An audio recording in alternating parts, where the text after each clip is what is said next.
Hello students, this is Govind sir, and today we are discussing the remaining topic of unit 3rd that are related to electrical actuators. So in this video we will discuss about some type of motors which are also electrical actuator. Okay, so let's start with the first one is DC motor. The electric motor operated by DC is called DC motor. This is a device that converts DC electrical energy into a mechanical energy.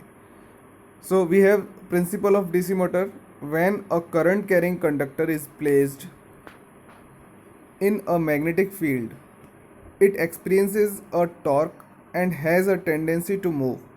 In other words, when a magnetic field and an electric field interact, a mechanical force is produced. The DC motor or direct current motor works on that principle, and this is known as motoring action. So you can see in the image there is two magnet bar and there is N and S pole, and we have one conductor which cuts the magnetic field. Then we have the current in the conductor.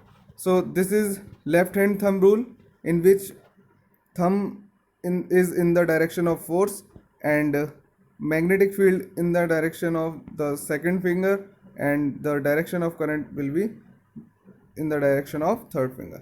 So this is based on the left hand thumb rule. Clear? Now next motor is BLDC motor.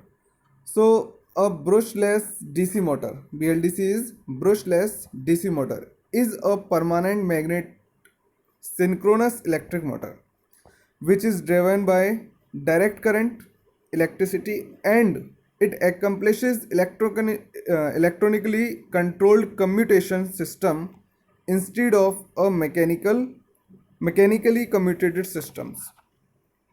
Okay, so BLDC are also referred as trapezoidal permanent magnet motor.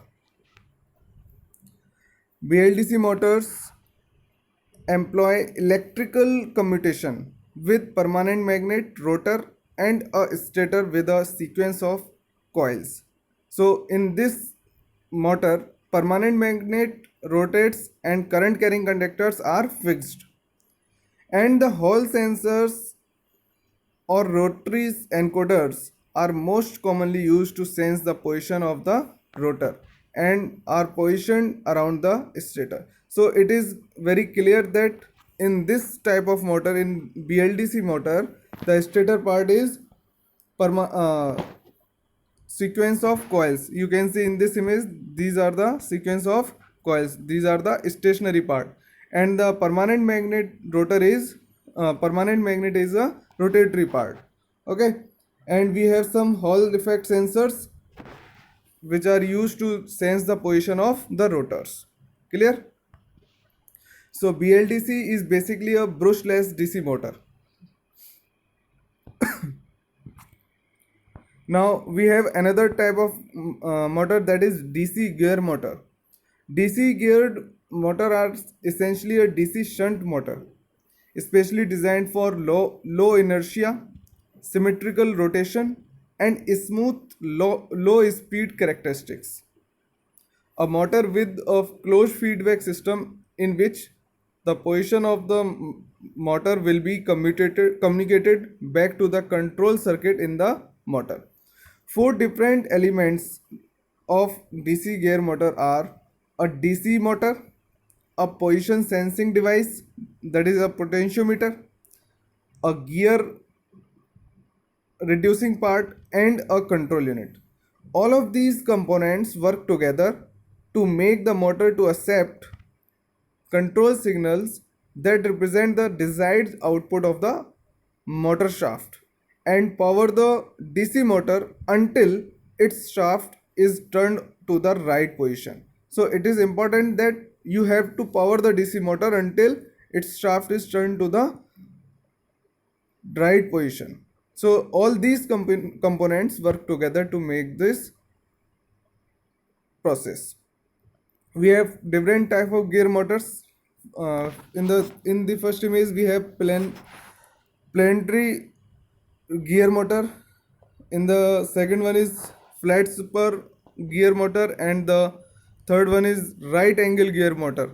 Okay, and this is the basic, or can say generalized image for the DC gear motor, in which we have output shaft, gearbox, and motor, and we have different type of gears like helical pinion, spur gears, helical gear set, and worm set. Clear? Now we have another motor, that is servo motor. Servo motor is nothing but a simple electrical motor which is controlled with the help of servo mechanism. If the motor as control device associated with the servo mechanism is DC motor, then it is commonly known as DC servo motor. And if it is controlled motor is operated by AC, then it is called AC servo motor. A servo mechanism of servo system mainly consists of three basic components: a controller, a control device, a output sensor, and a feedback system. Okay, so we have different parts which is shown in this figure. We have servo arm, DC motor, controlled electronics, potentiometers, and gear systems. Clear? So these are the basic components of the servo motor. As we know, a small DC motor will rotate with high speed, but the torque generated by its rotation will not be enough to move even a light load. Okay, so DC motor rotates at high speed, but the torque is not so sufficient. This is where the gear system inside a servo mechanism comes into picture.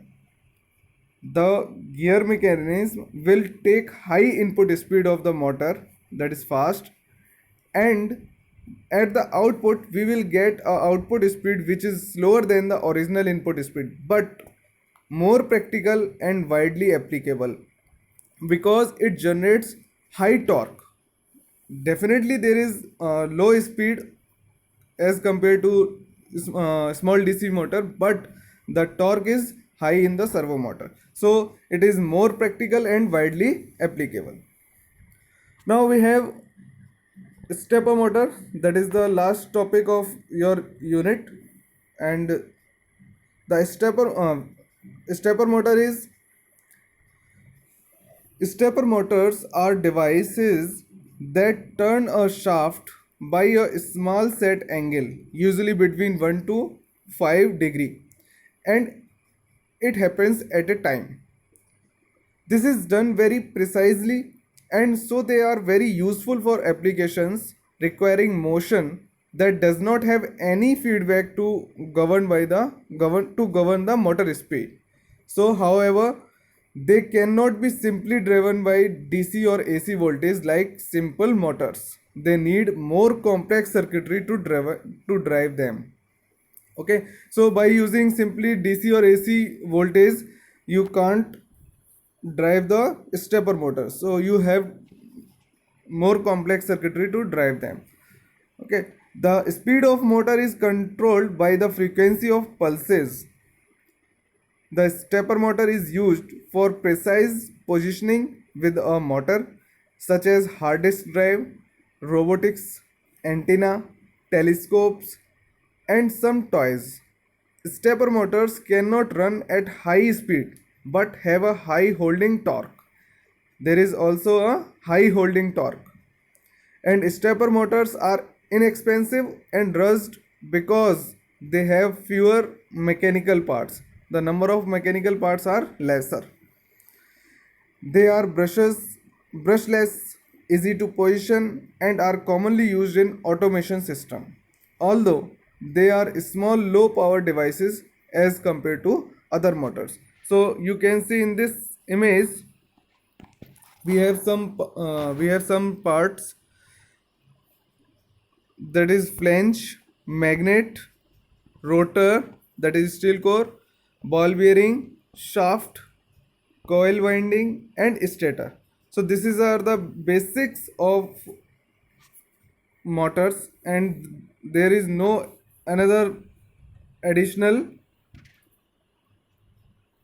components in the stepper motor.